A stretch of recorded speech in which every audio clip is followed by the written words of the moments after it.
Morning class. कल क्या पढ़ रहे थे हम? ओके, उसमें क्या क्या देख लिया था हमने?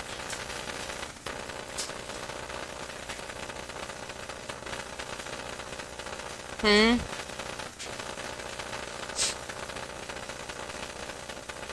ओके। हम्म। हम्म। बस इतना ही देखा था। अच्छा, मुझे टाइप्स ऑफ ऑफर्स बताएगा क्या कोई? टाइप्स ऑफ ऑफर्स हमने कौन कौन से देखे हैं? कौन कौन बता सकता है? एक बार हैंड रेज करके बताओ। Types of offers. बॉयज में से कोई नहीं? कौन बताएगा? टाइप्स ऑफ ऑफर्स बताओ ना। हम्म। ओके, ठीक है। काउंटर ऑफर क्या होता है? बताओ। हम्म। अच्छा। ओके। और हाँ, ठीक है, फाइन। और स्टैंडिंग ऑफर का मतलब क्या होता है? ओके, ठीक है। Cross offer? अच्छा, लेकिन सेकंड वाले को पता है क्या? नहीं पता, ठीक है। ओके, ऐसे करके हमने ये टाइप्स ऑफ ऑफर्स कवर कर लिए थे इसमें। टाइप्स ऑफ कॉन्ट्रैक्ट्स भी देख लिया ना हमने इसमें? टाइप्स ऑफ कॉन्ट्रैक्ट देख लिया था ना? क्या क्या टाइप के कॉन्ट्रैक्ट्स होते हैं ऑन द बेसिस ऑफ एनफोर्सिएबिलिटी? हम्म। अनएनफोर्सिबल, ठीक है। और अच्छा, वॉइड में और वॉइडेबल में क्या फर्क होता है? वॉइड में और वॉइडेबल में क्या डिफरेंस होता है? पढ़ा है या नहीं पढ़ा है? पढ़ा है। हम्म। अच्छा, वॉइड क्या होता है? वॉइड कॉन्ट्रैक्ट्स, ठीक है। हाँ, पार्टीज की मर्जी से जो वॉइड होता है उसको वॉइडेबल बोलते हैं। एंड वैसे अगर मैं सिर्फ वॉइड वर्ड यूज करी हूँ, इसका मतलब क्या है कि उसमें कोई ना कोई इसेंशियल्स मिसिंग है, एनफोर्सिएबल बाय लॉ वो नहीं होता है। ठीक है, ऐसा है। ओके, तो अभी हमें नेक्स्ट कहाँ से स्टार्ट करना है आज? इसेंशियल्स कंप्लीट करने हैं एक्सेप्टेंस के, राइट? ठीक है, 3 पॉइंट्स लिख लिए थे हम लोगों ने। मस्ट बी कम्युनिकेटेड वाला लिख लिया था, ठीक है। हाँ, एक्सेप्टेंस के एसेंशियल्स हमने 3 पॉइंट्स लिख लिए थे ऑलरेडी। इसके अंदर अभी फोर्थ वाला लिख रहे हैं। फोर्थ एसेंशियल लिखो, acceptance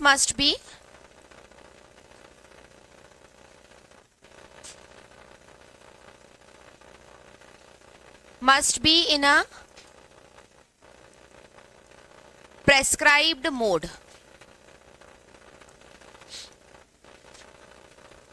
Acceptance must be in a prescribed mode.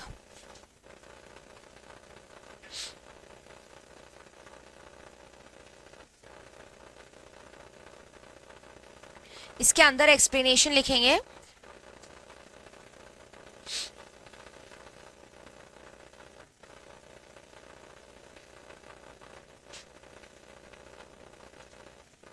If mode of acceptance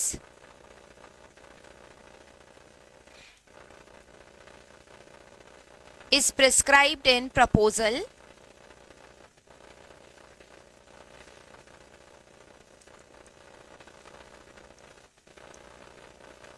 it must be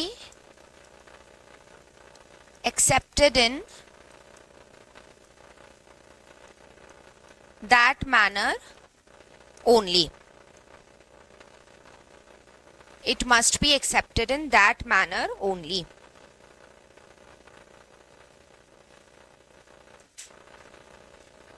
Example, if offerer asks to send him acceptance by mail, then offeree should send it by mail only.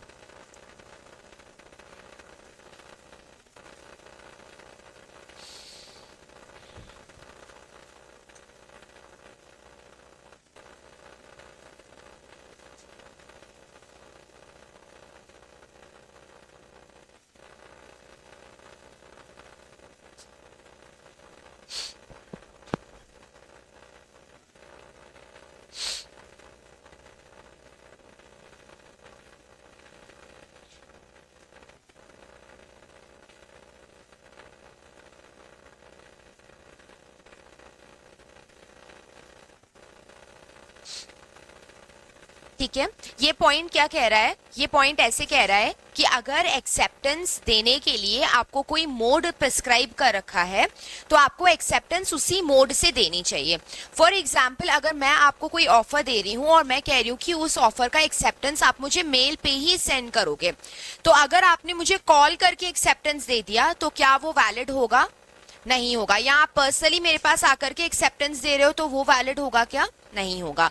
क्यों? क्योंकि मैंने prescribe कर रखा था कि acceptance कैसे आना चाहिए, ईमेल से ही आना चाहिए. तो इसीलिए ईमेल ही प्रिस्क्राइब्ड मोड है एंड वैसे ही आपका क्या आना चाहिए? एक्सेप्टेंस आना चाहिए. ओके अगर उस मोड के अलावा किसी और तरीके से एक्सेप्टेंस दिया जाएगा तो वो क्या हो जाएगा? इनवैलिड हो जाएगा. ऐसा. ठीक है, तो मोड प्रिस्क्राइब्ड की बात यहाँ पे ये है. एग्जाम्पल में हमने यही लिखा है, offeror asked to send him acceptance by mail. तो ऑफरी को कैसे भेजना चाहिए?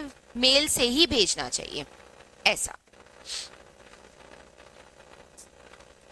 ठीक है, ये क्लियर है एकदम? ओके, नेक्स्ट पॉइंट लिखेंगे.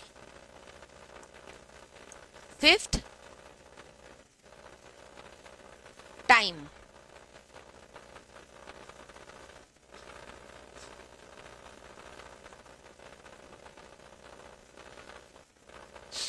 टाइम के अंदर लिखेंगे if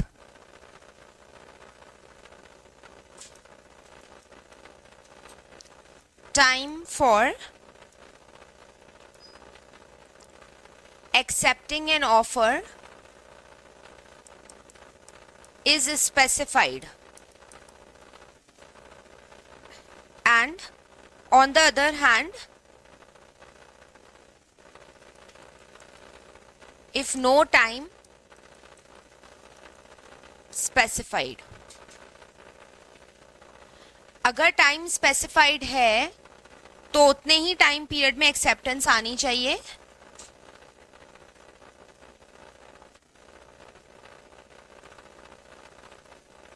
Acceptance must be given within that time, within that specified time. Acceptance must be given within that specified time. और अगर specified नहीं है तो within reasonable time.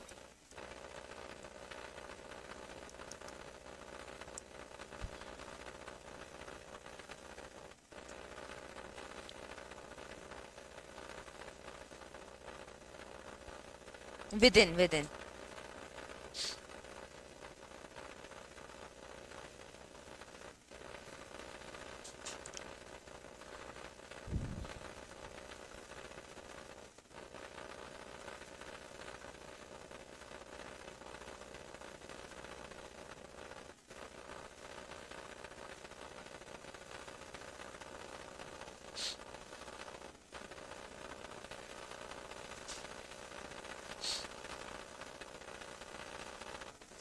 तो ये वाला रूल ऐसे कह रहा है कि अगर ऑफरर ने तुम्हें जब ऑफर दिया था उसके अंदर उसने अगर टाइम पीरियड स्पेसिफाई कर रखा है कि इतने टाइम के अंदर अंदर मुझे जवाब दे देना, इतने टाइम पीरियड में अपना एक्सेप्टेंस मुझे दे देना, तो ऐसी सिचुएशन में आपको उतने ही टाइम पीरियड के अंदर एक्सेप्टेंस देना चाहिए. अगर वो टाइम पीरियड उसका लैप्स हो गया, खत्म हो गया, तो फिर आपके लिए ऑफर भी क्या हो जाएगा? इनवैलिड हो जाएगा, खत्म हो जाएगा। ओके अच्छा, दूसरी तरफ कह रहे हैं कि अगर मानो टाइम पीरियड स्पेसिफाइड नहीं था तो हम कितना ड्यूरेशन कंसिडर करेंगे, तो तब आपको रीजनेबल टाइम कंसिडर करना है। अब रीजनेबल टाइम क्या है ये कॉन्ट्रैक्ट एक्ट में कहीं भी लिखा हुआ नहीं है। हमें ऐसा मानना है इसको कि जिस भी गुड्स को आप खरीद रहे हो या कोई भी जिस भी तरीके का ऑफर आपके बीच में हो रहा है, उस इंडस्ट्री में किस तरीके का टाइम पीरियड फॉलो किया जाता है, तो लगभग उतने टाइम पीरियड के अंदर अंदर आपको एक्सेप्टेंस दे देनी है। ठीक है, तो ये रीजनेबल टाइम सबके बीच में डिफरेंट डिफरेंट होता है, अलग अलग जगह पे हिसाब से, अलग अलग इंडस्ट्रीज के हिसाब से ये वेरी करेगा। तो ये क्या है, ये कहीं भी लॉ में लिखा हुआ नहीं है, ये आपको अपने हिसाब से देखना पड़ेगा। बट रीजनेबल टाइम का ये मतलब नहीं है कि 6 महीने 1 साल तक आप जवाब ही नहीं दे रहे हो उसको, ये नहीं होना चाहिए ना। तो अगर टाइम पीरियड स्पेसिफाइड है तो उतने टाइम पीरियड के अंदर आपको एक्सेप्टेंस देना है, और अगर नहीं स्पेसिफाइड है तो रीजनेबल टाइम लिमिट के अंदर आपको एक्सेप्टेंस देना है। ओके ये क्लियर है एकदम? ठीक है, नेक्स्ट देखो, मियर साइलेंस इज नॉट एक्सेप्टेंस। अब एक बात बताओ मुझे, कोई पर्सन है जिससे ऑफरर ने कुछ ऑफर दिया है, अब वो सामने वाला इंसान जवाब दे ही नहीं रहा है, उसको हमने पूछ लिया, ही इज नॉट आंसरिंग, चुप है वो, तो क्या हम उसकी साइलेंस को यस मानेंगे या नो मानेंगे? नो मानेंगे, मतलब वो एक्सेप्ट नहीं कर रहा है या कर रहा है? नहीं कर रहा। ऑफ कोर्स अगर सामने वाला तुम्हें जवाब नहीं दे रहा है, जैसे ए ने बी से पूछा कि क्या तुम मेरी कार खरीदोगे, अब अगर बी उसके पीछे कोई जवाब नहीं दे रहा है तो मुझे क्या समझना है कि ये कार खरीदने में इंटरेस्टेड नहीं है, है ना। खुद से थोड़ी ना मैं यस अज्यूम कर लूंगी इसको, नहीं। तो वही पॉइंट अभी हम इसमें लिख रहे हैं। कौन सा नंबर आएगा? 7th। इसको लिखो, मियर साइलेंस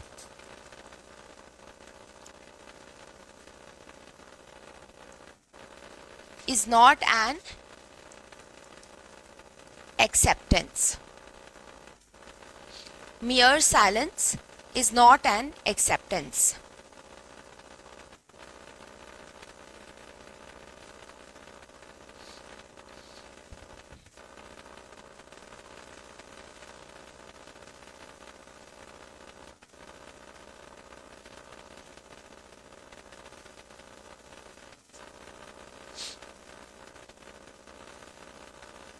इसके अंदर लिखेंगे, if the offeree is silent with regard to the offer,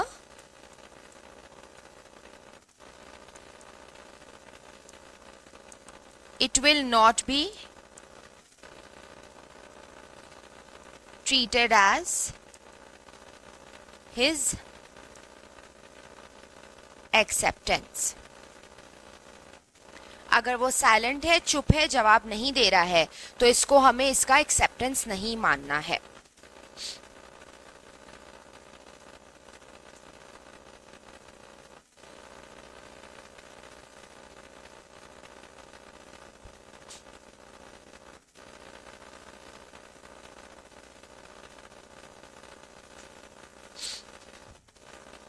If the offeree is silent with regard to the offer, it will not be treated as his acceptance. इसको हम उसका acceptance treat नहीं करेंगे अगर वो कुछ जवाब नहीं दे रहा है तो। ठीक है, क्लियर? लास्ट पॉइंट लिखेंगे, 7th point.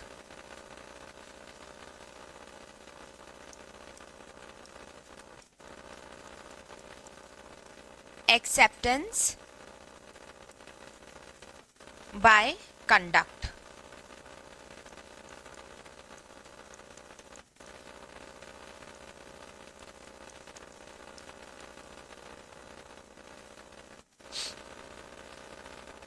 Acceptance by conduct, या फिर उसको आप इम्प्लाइड एक्सेप्टेंस भी बोल सकते हो।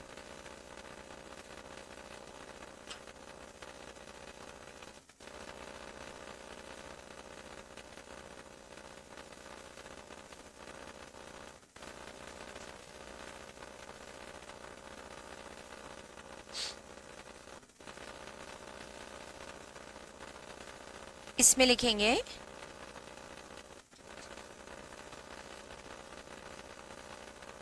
when a person performs the act intended by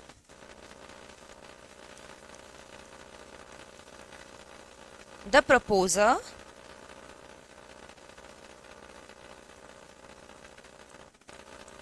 as a consideration for promise offered by him.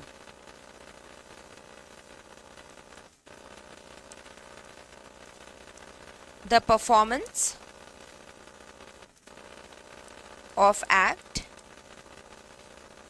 constitutes acceptance.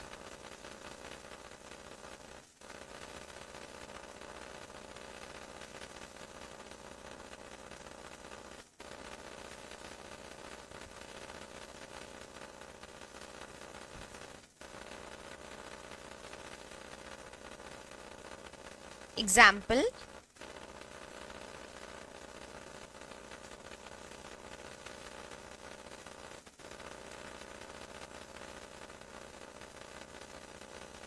एक कस्टमर है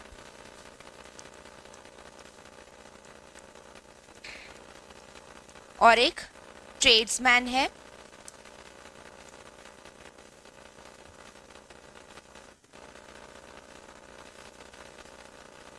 कस्टमर ने इसके पास ऑर्डर प्लेस किया फॉर गुड्स। अब ये जो ऑर्डर इसने इसके पास प्लेस किया है ये एक तरीके से इसका ऑफर है,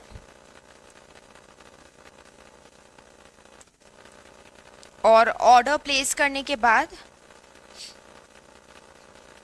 ट्रेड्समैन ने इसको गुड्स सप्लाई कर दिए।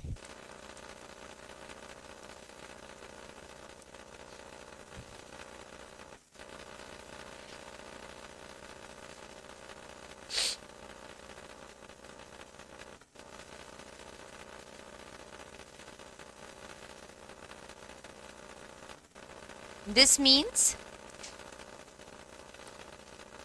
tradesman has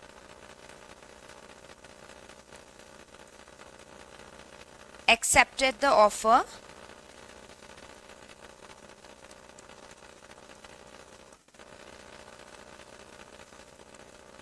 by performing it.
Done, noted.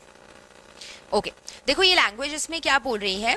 हम लोगों ने वैसे स्टार्टिंग में कॉन्ट्रैक्ट भी जब पढ़ा था तब हम लोगों ने देखा था कि कॉन्ट्रैक्ट एक्सप्रेस्ड भी हो सकता है और इम्प्लाइड भी हो सकता है, पढ़ा था ना। अब एक्सप्रेस्ड का मतलब क्या होता है? हाँ, यानी कैसे एक्सप्रेस किया जाएगा? ओरली या फिर रिटन मैनर में, ठीक है। और इम्प्लाइड भी हमने पढ़ा था, इम्प्लाइड क्या होता है फिर, है ना, bye act of the parties, conduct of parties, या फिर केस के सर्कमस्टांसेस को देख करके समझ में आता है।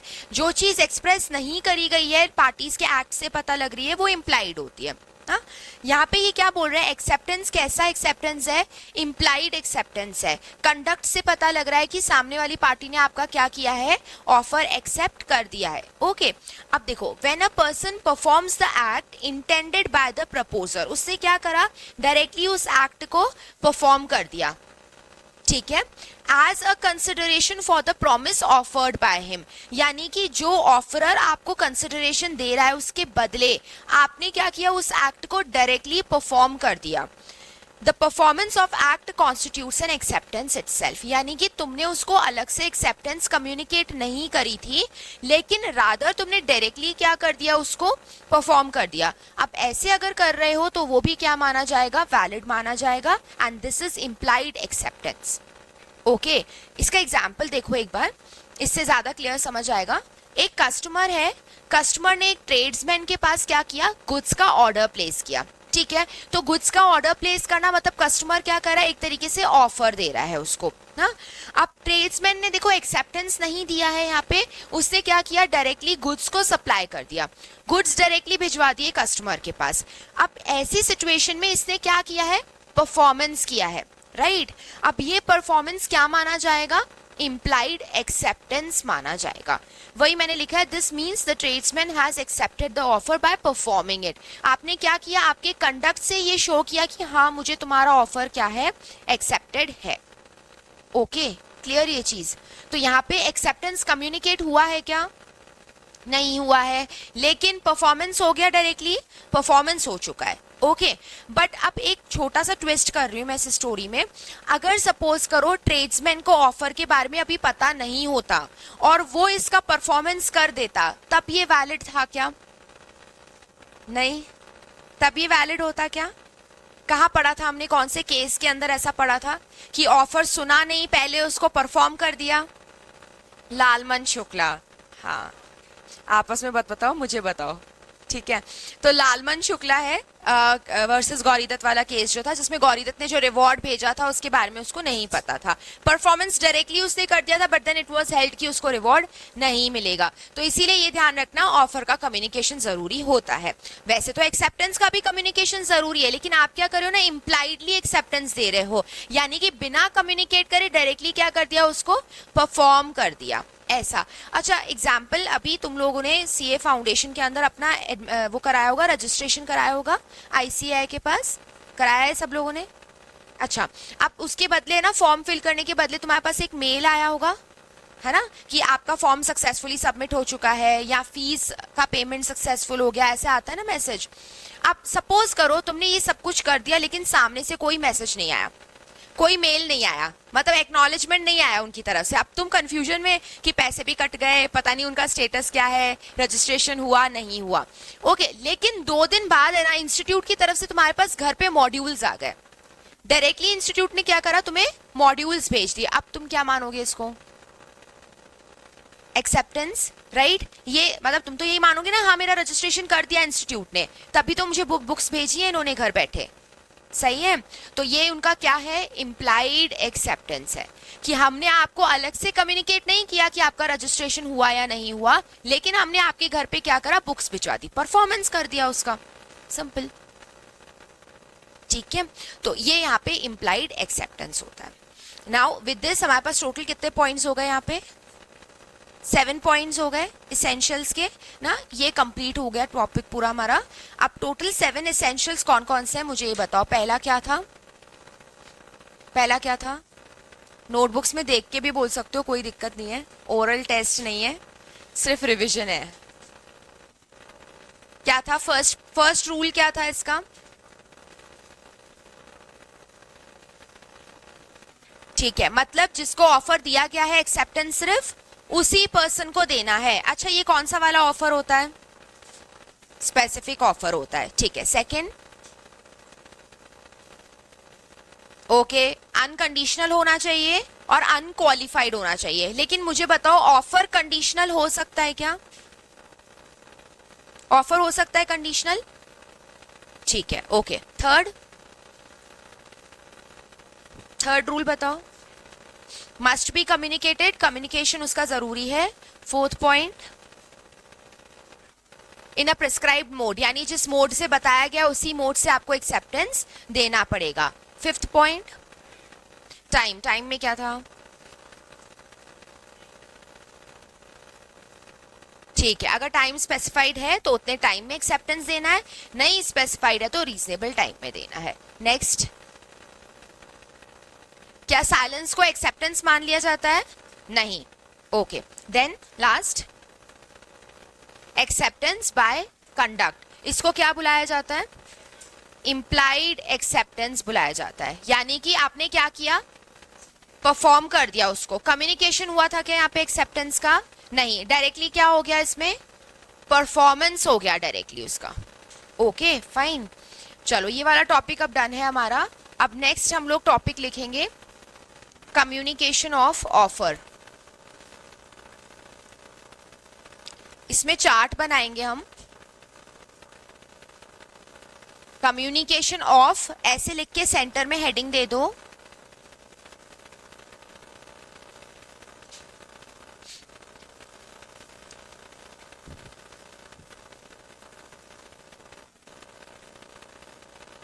और एक तरफ हम लिखेंगे कम्युनिकेशन ऑफ ऑफर और दूसरी तरफ लिखेंगे communication of acceptance.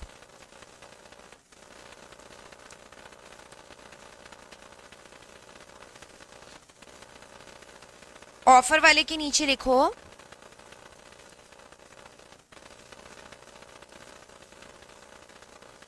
an offer is said to be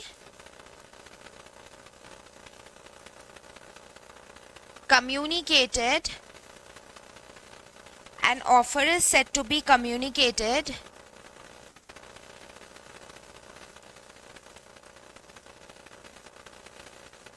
when it comes to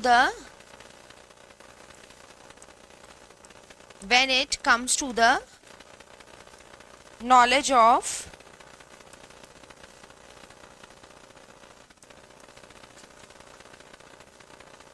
the offeree. When it comes to the knowledge of the offeree.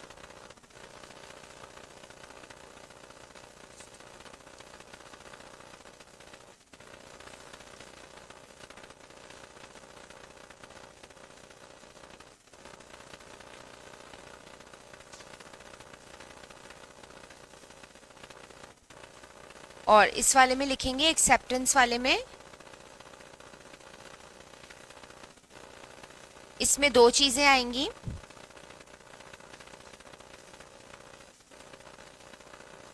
एक आएगा अगेंस्ट प्रपोजर. प्रपोजर कौन होता है? प्रपोजर कौन हुआ? ऑफरर या offeree? Offeror.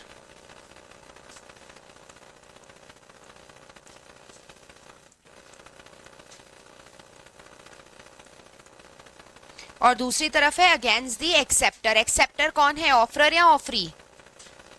Offeree.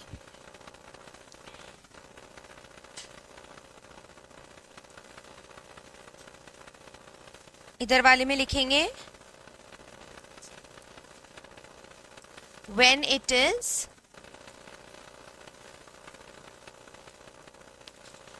put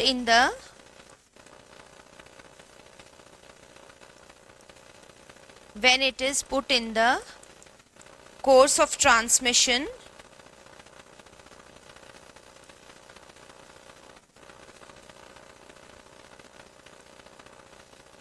so as to be out of power of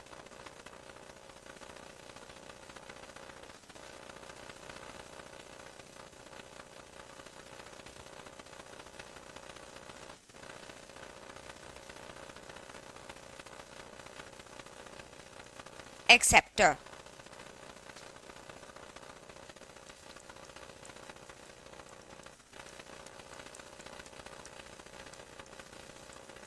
When it comes to the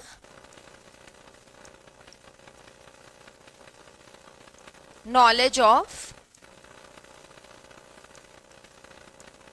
proposer.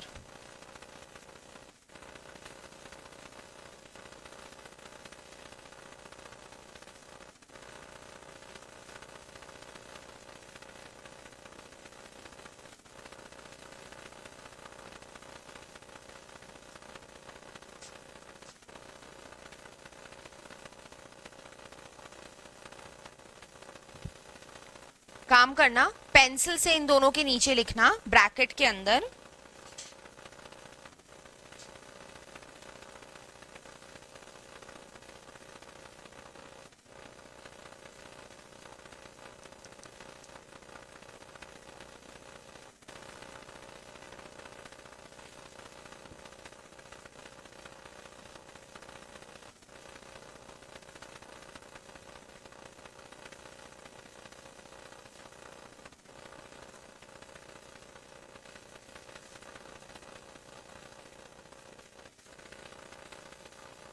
Pencil से इसलिए लिखवा रही हूँ ताकि केस स्टडी का क्वेश्चन आए अगर, तो उसमें तुम ये चीज को रेफरेंस में लोगे और वैसे कंटेंट लिखने के अंदर ऊपर वाली चीजों को लिखना है।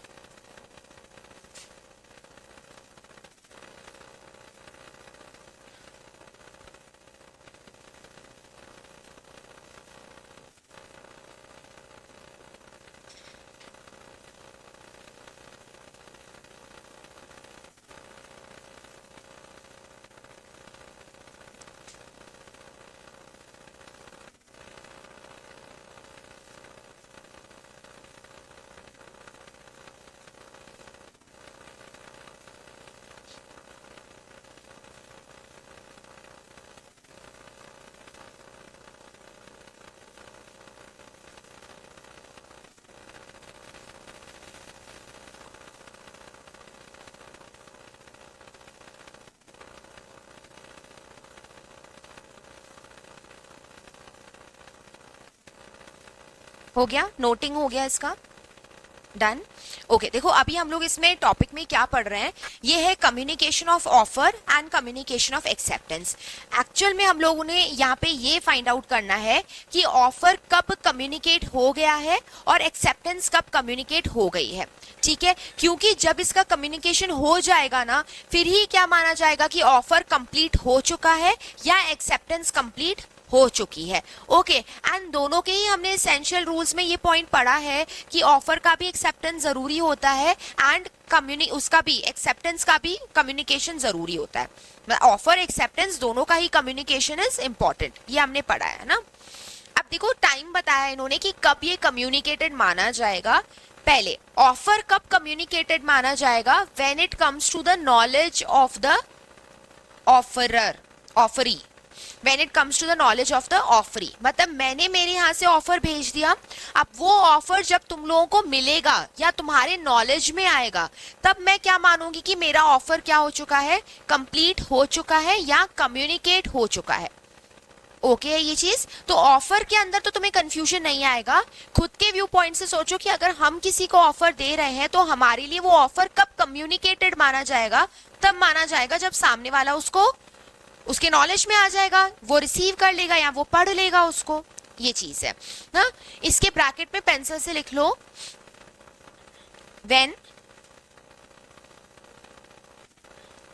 Letter of offer received plus read by offeree. Pencil से लिखना है इस चीज को, when letter of offer received plus read by the offeree। पहुंच भी गया होना चाहिए और उससे पढ़ भी लिया होना चाहिए उसको। क्यों, कैसे पता लगा ये चीज का, हमें नॉलेज वर्ड लिखा हुआ है, तो जैसे ही तुम्हें उसका नॉलेज होगा तब हम क्या मानेंगे कि ये कम्युनिकेट हो चुका है। ठीक है, अब दूसरी तरफ आते हैं, एक्सेप्टेंस। एक्सेप्टेंस कब कम्युनिकेटेड माना जाएगा, इसके अंदर है ना दो व्यू पॉइंट लेके चलना है, हमें थोड़ा ध्यान से सुनना है इस चीज को। एक तरफ ये बोल रहे हैं अगेंस्ट द प्रपोजर और दूसरी तरफ ये कह रहे हैं अगेंस्ट द एक्सेप्टर। प्रपोजर कौन हुआ, ऑफरर, और एक्सेप्टर कौन हुआ, ऑफरी हुआ। ठीक है, अब ऑफरर के खिलाफ ये कब एक्सेप्टेड माना जाएगा, यानी ऑफरर की नजरों में ये कब एक्सेप्टेड है, इसका प्रोविजन तुम कैसे बनाओगे। यहां ऊपर ऑफरर लिखा हुआ है ना, तो तुम व्यू पॉइंट ऑपोजिट करोगे इसका, समझ में आया, पार्टी का नाम ऑपोजिट करके सोचना। अब अगर हम यहाँ पे ऑफरर कह रहे हैं तो ऑफरर के लिए एक्सेप्टेंस कब कम्युनिकेटेड होगा, जब सामने वाला अपना लेटर मुझे भेज देगा। ठीक है, यानी एक्सेप्टर ने अपनी एक्सेप्टेंस का जो लेटर है वो क्या कर दिया है, मुझे डिस्पैच कर दिया है, ऐसा। नहीं आया समझ? नहीं आया?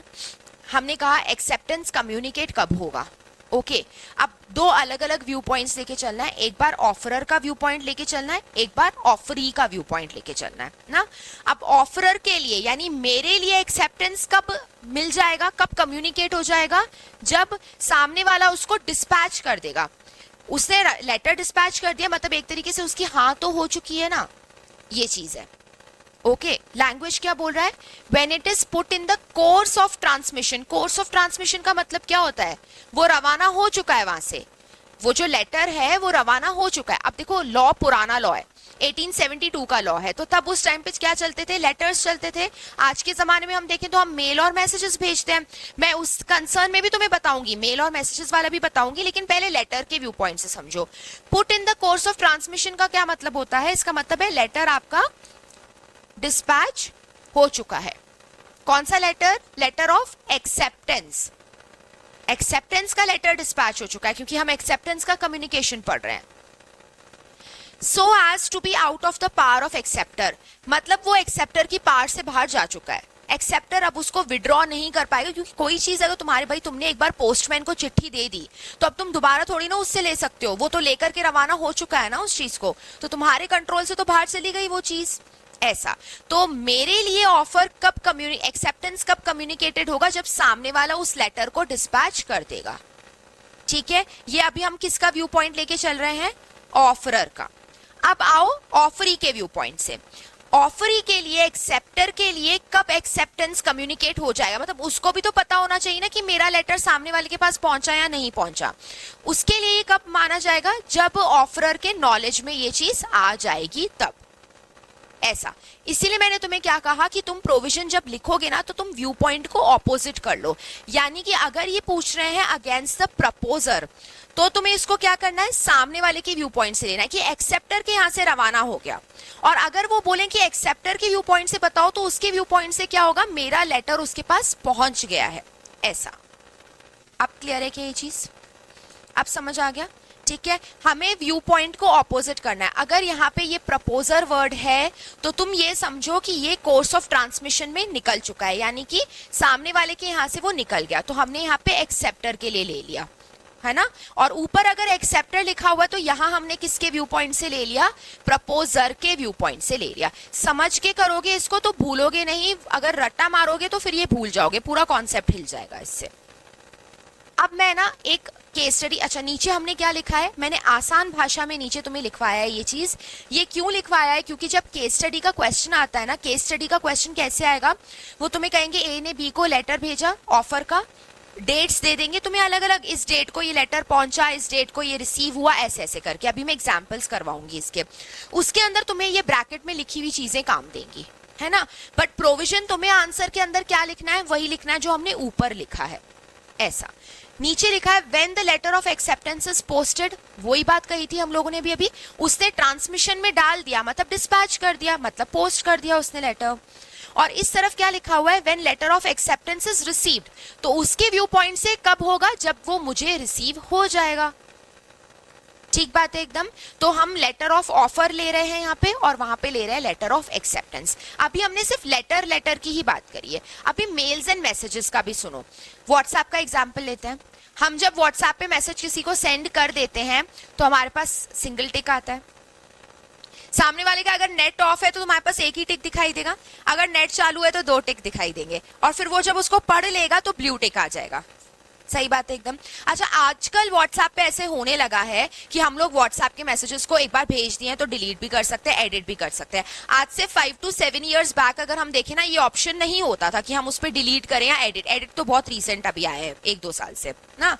अभी इसमें सपोज करो तुम अगर किसी को ऑफर भेज रहे हो व्हाट्सएप के ऊपर, राइट, तो तुम्हारे लिए ऑफर कब कम्युनिकेट हो जाएगा, जब उस पर सिंगल टिक आएगा तब, डबल टिक आएगा तब, या ब्लू टिक आएगा तब।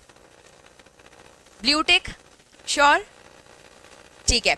तो यहाँ पे वही लिखा हुआ है ना, when the letter is received plus read by him, तो मैसेज जब उसके पास पहुंच गया यानी डबल टिक आ गए, प्लस उसने उसको पढ़ लिया यानी ब्लू टिक आ गया। तो ब्लू टिक आते ही तुम्हारे लिए क्या हो जाएगा, ऑफर कम्युनिकेट हो गया सामने वाले को।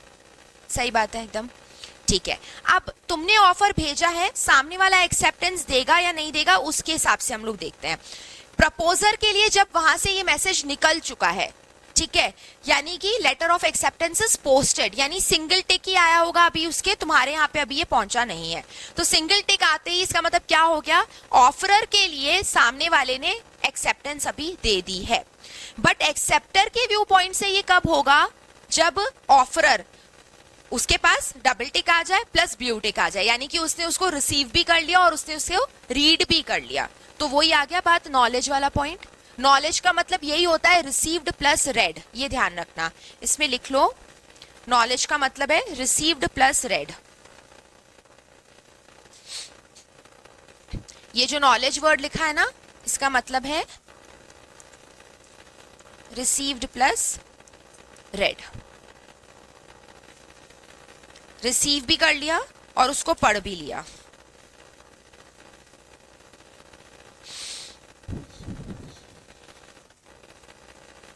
अब ये पूरा क्लियर है एकदम। अच्छा, अब एक एग्जाम्पल नोट डाउन करो, वही डेट्स वाला एग्जाम्पल लेकर के बता रही हूं।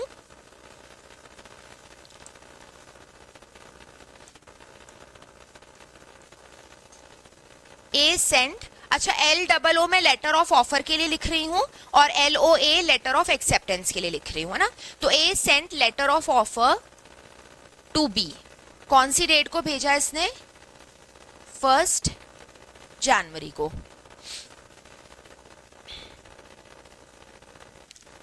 Letter of offer reached B 5 जनवरी को।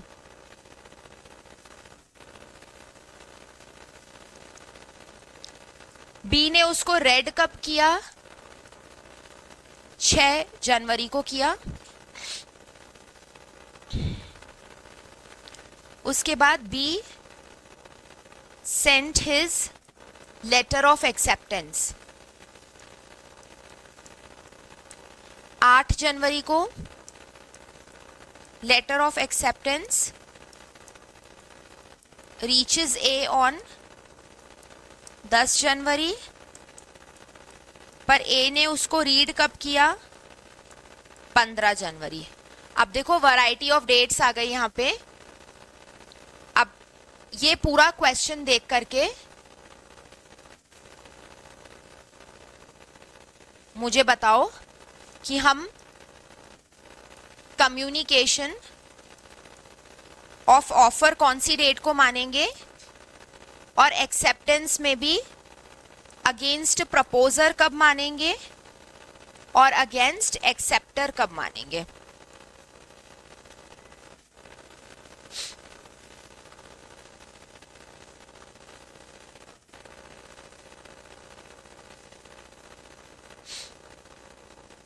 ठीक है, डेट्स बताओ मुझे। कम्युनिकेशन ऑफ ऑफर कब माना जाएगा, 6 जनवरी, 5 को नहीं, नहीं श्योर 6 को, ठीक है, ये यहाँ पे 6 जनवरी को माना जाएगा। कम्युनिकेशन ऑफ एक्सेप्टेंस कब माना जाएगा, against the proposer. Acceptance, communication of acceptance कब माना जाएगा, प्रपोजर के अगेंस्ट। 8 को श्योर।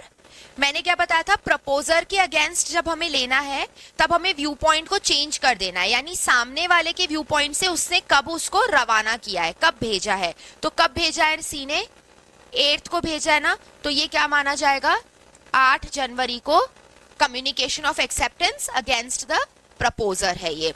अगेंस्ट द एक्सेप्टर कब माना जाएगा, अब एक्सेप्टर बोला है ना, अगेंस्ट एक्सेप्टर लिखा है, यानी तुम ऑफरर के व्यू पॉइंट से सोचो, ऑफरर के पास ये कब पहुंचेगा, कब उसके नॉलेज में आएगा। तो 10 को या 15 को, 10 को नहीं, पहुंच तो गया था ना 10 को ही, एग्जैक्टली उसे पढ़ा नहीं था, पढ़ा कब था, 15 को, तो इसीलिए एक्सेप्टर के व्यू पॉइंट से 15 जाना है। अब बताओ क्या डाउट है, डाउट है, बताओ कुछ है तो, नहीं,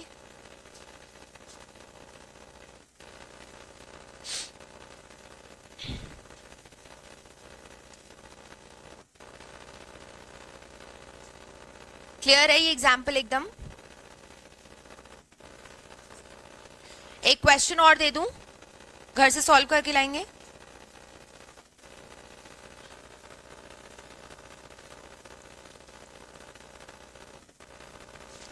A sent letter of offer on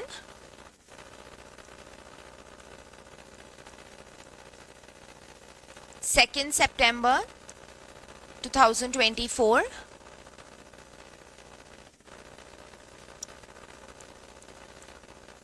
Letter of offer reaches B on 5th September 2024.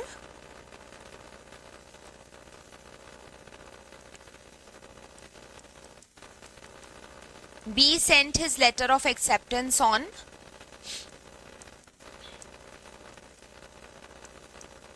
8th September 24.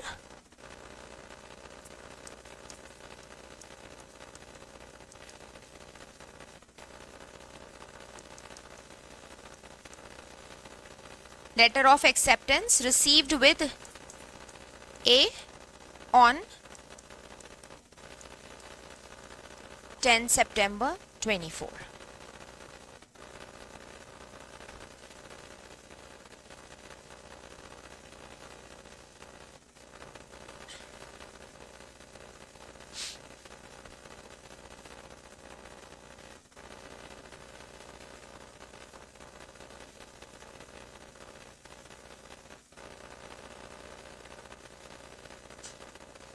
एक बार ऐप भी ज्वाइन कर लो ना, कोई स्टार्टिंग में किया था आई थिंक तुम लोगों ने, है ना, बट वो फिर मैंने एंड कर दिया था, एक बार दोबारा कर लो ना।